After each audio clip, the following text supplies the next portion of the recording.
या काळेतील कार्यशाळेमध्ये जेव्हा आपण जागृतीचं कार्य करायचा प्रयत्न करतो, सती साधना करायचा प्रयत्न करतो, तेव्हा ते किती अवघड आहे हे जे प्रॅक्टिस करतात हे समजून घ्यायचं आणि स्वतः प्रॅक्टिस करतात त्यांच्या लक्षात येत असेल.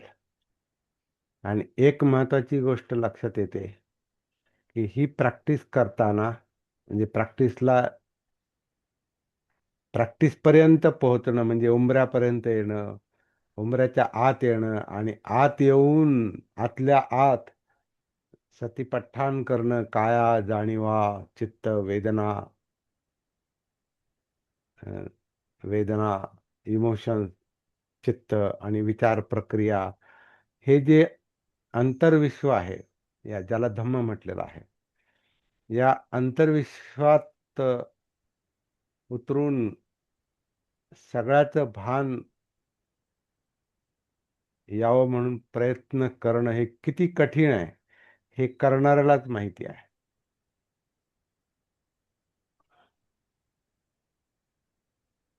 आणि हे का कठीण आहे, का जमत नाही लवकर, प्रयत्न करूनही अनेक म्हणजे खरं म्हणजे अनेक दिवसातले काही तास आपल्याला त्याच्यासाठी द्यावे लागतात. अनेक दिवस अनेक तास द्यावे लागतात. अनेक महिने अनेक वर्ष अनेक तास द्यावे लागतात आणि सातत्याने प्रॅक्टिस साधनेचं नाव साधनेचा अर्थच तो आहे, जे आपण सातत्याने करतो, रिपीटेडली, परत परत ते करत राहतो आणि मग थोडं थोडं थोडं थोडं सापडत राहतं. पण हे काम समजतो तितकं सोपं नाही हे करणाऱ्याला माहिती आहे. आणि त्याचं मुख्य कारण हे आहे की आपलं मन हे उंबऱ्याच्या बाहेर इंद्रियजन्य जगामध्ये आतल्या आत भटकतं. परत आता हे भटकणं बाहेर नाही, आत आहे. परंतु त्याचे विषय बाहेरचे असतात. आणि बाहेरचे असतात आणि मन जणू काही असं वाटतं का बाहेर भटकतं. ऍक्च्युली मन बाहेर नाही भटकत. तिथल्या तिथं ते आतल्या आत जणू काही ते त्या विषयाचं ध्यान करण्याचं आणि त्या विषयात गुंतून पडण्याचं. कारण त्याची तृष्णा आहे, त्याची पकड आहे. ते प्रिय विषय आहेत काही. अप्रिय विषयापासून सुटण्यासाठी फडफड चाललेली असते. प्रिय विषयामध्ये अडकण्यासाठी धडपड चाललेली असते. तर ही जी धडपड आहे आणि ही जी निसटण्याची फडफड आहे, हे सगळं आपल्या मनामध्ये चित्तामध्ये चाललेलं असतं. आणि याच्यामध्ये हे तृष्णेचे बाहेरचे विषय जे असतात, डोळे, कान, नाक, जीभ, त्वचा, म्हणजे इंद्रियजन्य जगामध्ये आपण वावरतो आणि त्याला धरून हा गुंतात काम करत असतो. आणि तेच आपल्या दुःखाचं कारण आहे. कारण तो तणाव आहे. आतली आणि बाहेरची ओढाताण, आतली आणि बाहेरची ओढाताण. तर ही जेवढी आपली ओढाताण असते तेवढं त्याचा त्रास असतो तो. आणि काही त्रास हा असह्य होतो, म्हणजे अगदी जीव घेणा होतो. आणि काही लोकांच्या बाबतीत इतका जीव घेणा होतो की ते आत्महत्या पण करतात.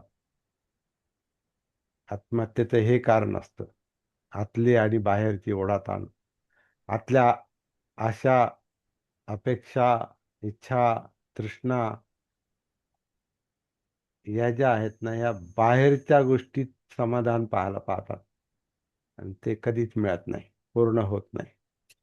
पण ते सगळं काय म्हणतात, जागृतीच्या पलीकडच्या म्हणजे अंधारात चाललेलं काम आहे, अविद्येत, अज्ञानात चाललेलं काम आहे. त्या अज्ञानातलेच संस्कार असतात ते. अविद्येतलेच अविद्या पच्चया संखारा, अविद्येमुळं ते संस्कार झालेले असतात आणि त्याचं भान नसतंय. त्याची जागृती नसते. आणि मग ते संस्कारानुसार चित्त काम करतं, चित्तानुसार ओढाताण चाललेली असते, वेदना, मग तृष्णा, उपादान, भव, ते सगळा गुंता जो आहे तो सगळा दुःखाचा गुंता आहे. कारण शेवटी दुःखच आहे. मग आदळआपट आणि मग तिथं ती धडपड, धरण्याची धडपड किंवा सोडण्यासाठी तडफड.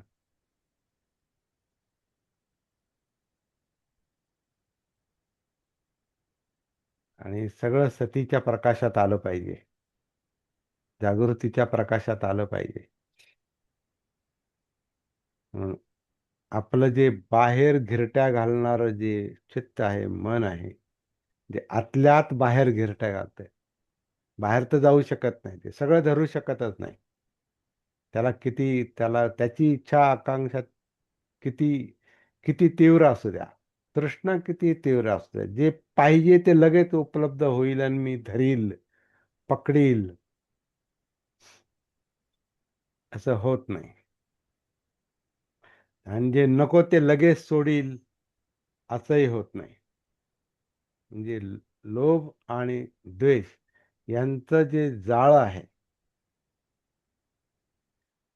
अज्ञात जाळं, अज्ञात का तर सती नाही, त्याचं भान नाही.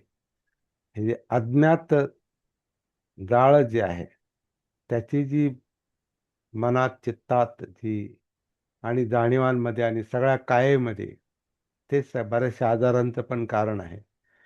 तर हे जे आतली जी ओढाताण आहे, ही ओढाताण आपल्याला स्पष्ट दिसत नाही. कारण आपलं मन उंबऱ्याच्या बाहेर जास्त असतं आणि ते आतल्या आत असतं. मग त्याला जेव्हा त्याच्यातून त्याची थोडी सुटका करून ते जेव्हा थोडं श्वासात उतरतं, थोडं कायेत उतरतं, मग जाणीवांमध्ये येतं, मग चित्तामध्ये येतं, मग विचारात येतं, तेव्हा तो गुंता थोडा थोडा जाणवतो. एकदम नाही जाणवत. पण पहिलं काम जे आहे की ही भटकंती जी आहे, ही भटकंती थोडी थोडी कमी झाली पाहिजे आणि ती सतीने होते. आपण भटकंती, बरेच लोक भटकंती कमी करण्याकडे लक्ष देण्याऐवजी त्या भटकंतीला त्या मनाला, भटकणाऱ्या मनाला, चित्ताला दुसऱ्या विषयात, दुसऱ्या ध्यानात बांधून ठेवायला पाहतात.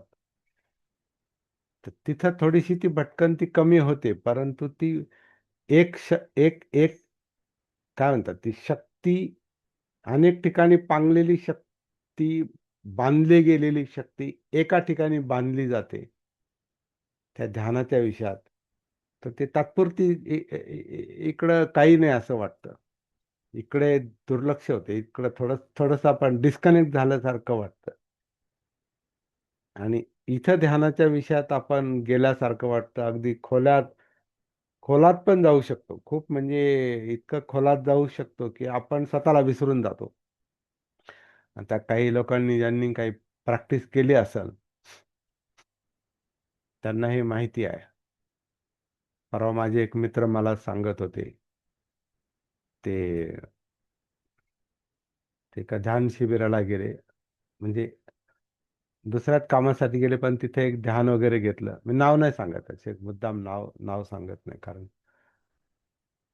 तो एक, त्यांना आपण विचारलेलं नसतं आणि त्यांचं नाव घेऊन सांगणं बरोबर नाही. पण मित्र आहे, जवळचे मित्र आहेत, अगदी अलीकडे परवाची घटना आहे. तर त्यांना मी भेटायला गेलो, तर म्हणे मी तिथं ध्यान शिकवत असताना म्हणे मी, ते ध्यान संपलं आणि सगळे लोक उठून गेले, काय जे जवळपास 25-30 लोक होते आजूबाजूला, जास्त असतील, सगळे उठून गेले. आणि मला 15-20 मिनिटानंतर म्हणे मला जाग आली. म्हणजे माझं डोळे उघडले, तर सगळे निघून गेलेले होते. आणि मला ते म्हणजे म्हणजे चांगलंही वाटलं आणि चुकल्यासारखं पण वाटलं. सगळे गेले आणि दुसरं पण असं इंटरप्रिटेशन त्यांनी केलं त्याचं, की तो शून्यतेचा अनुभव होता. तर म्हटलं शून्यतेचा अनुभव होता की नाही, ती भाषा लागू पडते की नाही, किंवा ती योग्य आहे की नाही, त्याच्यावर आपण जाऊ शकत नाही. जाऊ शकतो, कारण शून्यता ही कल्पना आहे शेवटी. कारण शून्य हा डोक्यातला शून्य आहे, लॉजिक आहे, तर्क आहे. शून्यात गेलो. परंतु एक गोष्ट मात्र नक्की आहे, की तेवढ्या काळात आपण स्वतःला हरवून बसलो. We lost our self. त्यांना म्हटलं यू लॉस्ट युअर सेल्फ. तुम्ही स्वतःला हरवून बसला, म्हणजे भान गेलेलं आहे, सती गेलेली आहे.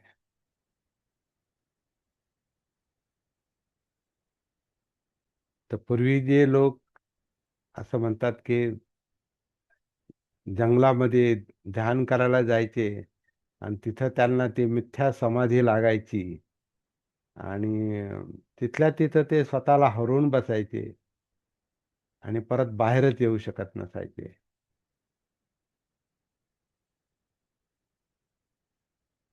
आमची आत्या म्हणायची, आत्या,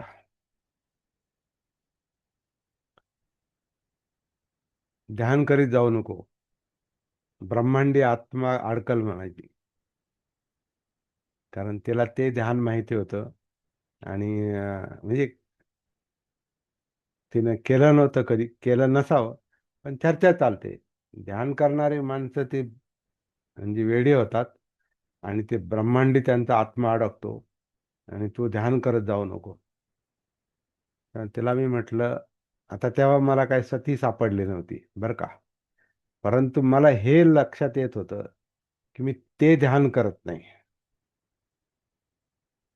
ध्यान हे मन करतच आहे मुळात, आणि त्याची तृष्णा जर तीव्र असेल ना, तर तो जास्त ध्यान करतो. जसा एखादा शिकारी त्याच्या शिकार त्याची शिकार करायची, त्याच्यावर त्याचा फोकस असतात, पाहतो आपण डोळे असं हे करून तो अं, त्याच्यावर असं लक्ष केंद्रित करतो, आणि मग फायर करतो. हे काय आहे? ते त्याचं त्या भक्ष्यावरचं ध्यान आहे. त्या भक्ष्य म्हणण्यापेक्षा त्या शिकारीवरचं त्याचं ध्यान आहे. आणि ते फायर केल्यावर त्याच्यात जर अपयश आले, तर त्याला त्याला त्या अपयशाचा त्याला वैताग येतो. यश आलं, शिकार मिळाली, तर त्याला आनंद होतो. पण तो शिकारीचा आनंद टिकून राहत नाही. पण कधी कधी ते अपयशाचं हे त्याला जास्त बोचतं, आतमध्ये टोचतं. तर हे असं असं हे ही ही जे ध्यान आहे, ही जी मिथ्या समाधी आहे, ह्याच्यामध्ये मन कधी कधी इतकं अडकतं, असं वाटतं ते शून्यात गेलं. ऍक्च्युअली आपण आपल्याला हरवून बसलेलो असतो. तर हीच गोष्ट बुद्धगयेला बुद्धांच्या लक्षात आली असावी असं वाटतं, की याने प्रश्न सुटत नाही. तुम्ही ते स्वतःला हरवून बसता. स्वतःला हरवून बसता म्हणजे आपली काया, आपलं वर्तन, आपल्या जाणीवा, आपलं चित्त, आपल्या तृष्णा, आशा, आकांक्षा, अपेक्षा, आपले विचार, विचारातला गुंताण हे कधीच दिसत नाही. कारण तुम्ही त्याच्यातून डिस्कनेक्ट व्हायचा प्रयत्न कर. त्याचा म्हणजे त्याचा ऍक्च्युअली त्याचा आतमध्ये दुःख असल्यामुळे ते दुःख नको म्हणून तुम्ही ते टाळताय. परंतु टाळल्यामुळं तुम्ही स्वतःपासून लांब जाताय, आतल्या आत. म्हणजे कोंडून घेताय, जणू काय दार बंद करून घेताय. एक दार, दोन दार, तीन दार, चार दार, अशी दार जणू काय बंद करून घेताय. कदाचित त्याला ध्यानाची अवस्था म्हणून असं म्हटलं जात असेल. परंतु त्याच्यातून बाहेर जर येताना त्याचं भान कधीच नाही आलं, तर त्याच्यातून बाहेर येणं फार कठीण होत असणार आहे, जे त्याच्यात जातात ते. याचा एक कसं काही गोष्टी पण अनुभवातून पण हे करतो, की हरवतो आपण. म्हणजे मी पण काही काळ एवढा नाही हरवलो, परंतु ते अनुभव काही असे घेतलेले आहेत का त्याच्यातून एक फार मोठं नुकसान असं झालं की काय म्हणतात, व्यवहारात पूर्णपणे अपयशी. पूर्णपणे म्हणजे अगदी 50, 60, 70, 80% अपयशी. आजही त्याचे परिणाम कधी कधी भोगावे लागतात. पण काय करणार, शोधाच्या कार्यामध्ये काही जो भाग आहे तो असा वाया जातो, काही शक्ती वाया जाते आणि फार मोठं लॉस होतो, फार नुकसान होतं. पण कधीतरी जाग येणं, तेवढं जरी झालं, कधीतरी जाग आली, सती आली, तर तिथल्या तिथं काय म्हणतात, सगळं झटकून सगळं सोडून झटकाच मारावा लागतो तो आणि सोडून द्यावा लागतो. निखम्म सोडून द्या आणि दान करा. जाऊ द्या, सोडा. दान म्हणजे सोडणं आहे. निखम म्हणजे काहीच न करणं आहे. ठीक आहे, झालं अविद्येमध्ये, अज्ञानामध्ये. हेतू चांगला होता पण सम्यक दृष्टी नव्हती. सोडून द्या. चांगलं वाईट काय असेल ते सोडून द्या, कारण जेवढं पकडतो तेवढी ती तृष्णा आणि तेवढं ती यातना, आणि तीच फडफड असते ती सगळी.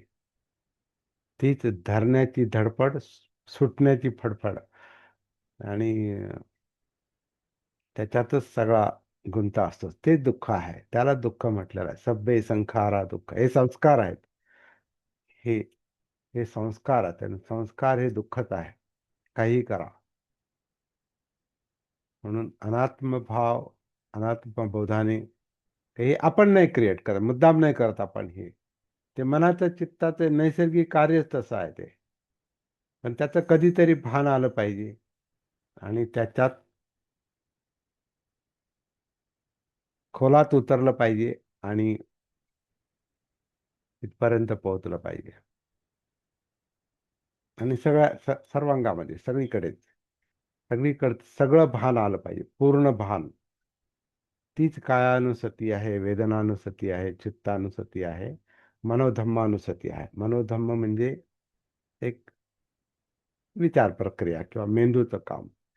पण फक्त विचार नाही, त्याच्यामध्ये अनेक गुंता आहे खूप. मनोधम्मामध्ये गुंता आहे, नुसते विचार नाही, विचारांचा पण गुंता आहे, भावनांचा गुंता आहे. आणि तो सगळा आपल्याला जाणवतो तो जाणीवांमुळे. म्हणून जाणीवांची सती, त्याचं भान, असं ते काम आहे. तर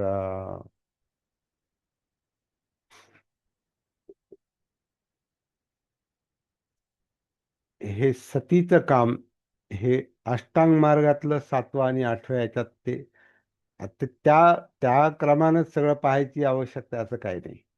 म्हणजे सप्तबोधांग हा विषय डोक्यात पाहिजे किंवा अष्टांग मार्ग डोक्यात विषय पाहिजे, आवश्यकता नाही. ते ठीक आहे, माहिती आहे म्हणून ठीक आहे, परंतु प्रत्यक्ष काम ते त्या यादीप्रमाणे नाही चालत, त्या शिकवणीप्रमाणे, त्या सूत्राप्रमाणे चालत नाही. हे बुद्धांना पण माहिती होतं, परंतु काहीतरी शब्दरूपात काही गोष्टी समोर ठेवाव्या लागतात, सूत्र म्हणून, शिकवण म्हणून. पण त्या शब्दात धम्म नाही. शब्द म्हणजे धम्म नाही, भाषा म्हणजे धम्म नाही. धम्म हा सतीला दिसणारा असा भाग आहे ज्याच्यामध्ये हे सगळे क्रियाकलाप चाललेले असतात. हे सगळे आता आत्ता जी आपण चर्चा केली, उंबऱ्याच्या आतली, हे सगळं म्हणजे धम्म आहे. आणि त्याच्यातले अधम्म दिसतात. तो फार चांगला शब्द वापरलाय बाबासाहेबांनी. त्याच्यातले अधम्म दिसतात म्हणजे ज्याचा परिणाम यातना दुःख होतो, ते अधम्म दिसतात. ते अधम्मातून सुटका झाली की मग आपल्याला चांगलं काय ते कळायला लागतं, सद्धम्म कळतात. आणि मग सद्धम्म म्हणजे निर्वाणाकडे नेणारी गोष्ट आहे आणि परमसुखाकडे नेणारी गोष्ट आहे. आणि ज्याच्यासाठी सगळी धडपड चाललेली असते ते असं असतं. पण सोडता येणं पूर्वीचं, हा पण एक म्हणजे बुद्धांनी तर ते सगळं सोडत सोडत सोडत सोडतच पुढे आले ते. राज्य त्याग केला, त्याच्यामुळे परिवार त्याग झाला, तो परिवाराचा पण त्याग ते कधी ना कधी होणार, तो विरहामुळे मृत्यूमुळे कधी ना कधी होतच असतो तो. पण तो त्यांनी आधीच सोडून दिला. मग आपण राजपुत्र आहोत हेही पण डोक्यात नसेल राहिलं, होतो हे पण नसेल राहिलं. आणि मग पुढे गेल्यावर तिकडे नाही आणि इकडं नाही, म्हणजे उंबऱ्यावर मध्येच, धड राजपुत्र पण नाही आणि पूर्ण तपस्याचं जीवन पण सुरू झालेलं नव्हतं. जंगलात वणवण भटकणं किंवा लोकांमध्ये जिथं जमेल तिथं जाणं, शोध घेणं, काय असेल तर. आता ते पूर्वीच्या ओळखी असल्यामुळे काही लोक त्यांचं स्वागत पण करायचे, मोठमोठाले लोक. म्हणून आपण पाहतो बिंबिसार राजा त्यांच्या पाळतीवर होता, किंवा इतर लोक. खरं राजपुत्र म्हणजे प्रसिद्ध माणूस. राजपुत्र म्हणजे मुळातच प्रसिद्ध माणूस. जसं आता आपण आजचा एखादा पाहतो राजपुत्र, समजा कोणी एखादा मोठ्या राजघराण्यातला एखादा समजा माणूस आपण घेतला, समजा राहुल गांधी घेतले, तर राहुल गांधीला आधीच ओळखतात लोक. कोण राहुल गांधी? राजीव गांधीचा मुलगा. कोण राजीव गांधी? ते फेमस, आधीच फेमस होते. इंदिरा गांधीचा मुलगा. कोण इंदिरा गांधी? पंडित नेहरूंची मुलगी. म्हणजे आधीच त्यांचा जो वारसा आहे तो, तर वारशाने ते आपापच ते लोक प्रसिद्ध असतात. जसं आता सिद्धार्थ गौतम आधीच प्रसिद्धच होते ते, एका राज्याचा राजपुत्र. आणि त्याच्यामुळे त्यांना ओळखणारे लोक आपापच पुढे आले असतील, की काय करतो, कुठे चालला. तर बिंबिसार तर म्हणे मी तुला अर्ध राज्य तुला देतो, माझं राज्य घे, पण एक सोडून जाऊ नको. म्हणजे अशी त्यांची परिस्थिती होती. आणि मग ते करत करत ते पुढे गेले. ते पुढे गेले, ते पुढचं पण सोडून दिलं. पुढे गेले, अनेक गोष्टी करून पाहिल्या. त्यांना चांगले चांगले गुरु मिळाले असतील, चांगले चांगले ध्यानामध्ये एक्सपर्ट, जास्तीत जास्त अडकलेले लोक, स्वतःमध्ये अडकलेले लोक त्यांना अडकायचं कसं ते शिकवत असतील. हे सोडून मग आता करायचं काय, तर मग इकडं अडका. अत्थ किल मथानुयोगो, काम सुखल्लिकानुयोगो, इंद्रिय तृष्णा सोडा. आता इंद्रिय तृष्णा सोडून इंद्रियांच्या पलीकडे जा आणि आतमध्ये कोंडून घ्या आणि तिथंच मग गायब व्हा. तर हेही सांगणारे त्यांना काही ध्यानी गुरु भेटले असतील. त्याच्यात तो उल्लेखनीय नाव म्हणजे आलार कालामुद्दक रामपुत्र. त्याच्यात ते त्यांच्याकडूनही हे सिद्धार्थ गौतम शिकून त्यांच्या सारखे झाले. आणि त्यांच्याकडे पुढं सांगायला नव्हतं. मग स्वतः आत्मक्लेशाच्या तपश्चर्या, मग त्याच्यात इतक्या कठोर तपश्चर्या की त्यांच्यासारखा तपस्वी दुसरा त्या काळात नव्हता म्हणे. मग इतका त्रास, इतका त्रास, इतका त्रास स्वतःला दिला की मूर्छित होऊन पडले, चक्कर येऊन पडले, मृत्यू जवळ आला. आणि तिथं मग ते त्यांना सुजाताच्या दासीनं पाहिलं म्हणे. आणि मग ते त्यांनी अन्न खाल्लं. मग भानावर आले, सतीमध्ये जास्त आले, की काय करतो आपण. सगळं सोडून दिलं. सगळं जागेवर, जसं एखादी फुली मारतो ना आपण, किंवा एखादं पान फाडतो, एखादं पत्र फाडतो, किंवा एखादं डॉक्युमेंट काय असेल ते आपण फाडून, तसं त्यांनी ते सगळं फाडून तोडून नवीन वाट. बाबासाहेबांनी त्याला म्हटलं नवीन मार्ग सापडला, तर तो जागृतीचा असला पाहिजे. आता ते त्याचे इंटरप्रिटेशन पुढं तसं आलं नाही, का नाही आलं, हा एक मोठा संशोधनाचा विषय आहे. बाबासाहेबांनी हेच केलेलं आहे बरं का. मला तर असंच दिसतंय. बाबासाहेबांनी जी जी पावलं उचलली ना ती सगळी मागं सोडून दिलेली आहे. कारण ती सगळी मागं सोडून दिली नसती तर बुद्ध धम्माचा स्वीकार केला नसता. ते त्याच्यातच मग अडकून पडले असते. पण तसं ते होणार नव्हतं. कारण त्यांची जी दृष्टी होती त्याच्यामध्ये सम्यक दृष्टीचा भाग आहे तो. आता तरी त्यांना वाटायचं बुद्धांची दृष्टी बुद्ध हे फार पुढे आहेत आपल्यापेक्षा, हेही त्यांना जाणवत होतं. पण बाबासाहेबांचं हेच धोरण होतं. सोडून द्या. कालच मी एक वाचलं, की ते म्हणतात, की राजकारणात ज्या गोष्टी बोलल्या जातात त्या सोडून द्याव्या लागतात. म्हणजे राजकारण करताना बाबासाहेब सुद्धा जे बोलले ते सोडून द्या असं ते त्यांच्या कार्यकर्त्यांना पण त्यावेळेला सांगायचे. हे तात्पुरतं पाऊल आहे. ह्याच्यात नका अडकून पडू. आपला वेळ संपत आलेला आहे. अं, परत येऊ आपण.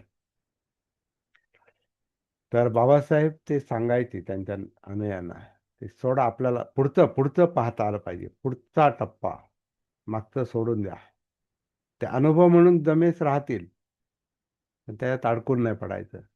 म्हणून त्यांची पत्रकांची नावं, त्यांच्या संस्थांची नावं, चळवळीची नावं, काय म्हणतात, पक्षांची नावं बदलत बदलत गेलेली आहे. हे महत्वाचं